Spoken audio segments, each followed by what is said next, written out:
રાજ્યના નાણામંત્રી કનુભાઈ દેસાઈની અધ્યક્ષતામાં ઉમરગામના ધોળીપાડામાં 2 દિવસીય આદિજાતિ જન ઉત્કર્ષ મહોત્સવની ઉજવણીનો પ્રારંભ થયો।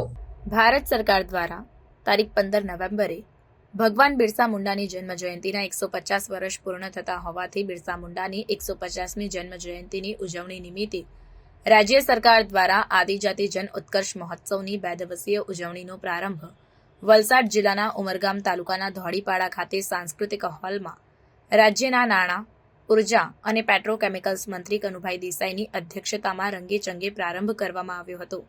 આ પ્રસંગે રાજ્યના આદિજાતિ વિકાસ, પ્રાથમિક, માધ્યમિક અને પ્રૌઢ શિક્ષણ વિભાગના કેબિનેટ મંત્રી ડોક્ટર કુબેરભાઈ ડિંડોર તેમજ આદિજાતિ વિકાસ, શ્રમ અને રોજગાર ગ્રામ વિકાસ વિભાગના રાજ્યકક્ષાના મંત્રી કુંવરજીભાઈ હળપતિની ગરિમામય ઉપસ્થિતિ રહી હતી। આ ઉજવણીમાં વલસાડ, નવસારી, ડાંગ અને સુરત જિલ્લાનો પણ સમાવેશ કરવામાં આવ્યો છે। આ ઉજવણી પ્રસંગે જિલ્લા પંચાયતના પ્રમુખ મનહરભાઈ પટેલ, જિલ્લા પંચાયતની બાંધકામ સમિતિના અધ્યક્ષ ભરતભાઈ જાદવ, ઉમરગામ તાલુકા પંચાયતના પ્રમુખ લલિતાબેન દુમાડા, જિલ્લા કલેક્ટર નૈમેશ દવે, પદ્મશ્રી ડોક્ટર યઝદી ઇટાલિયા, તાલુકા સંગઠન પ્રમુખ દિલીપ ભંડારી સહિત વિવિધ ગામના સરપંચો અને ગ્રામજનો મોટી સંખ્યામાં ઉપસ્થિત રહ્યા હતા।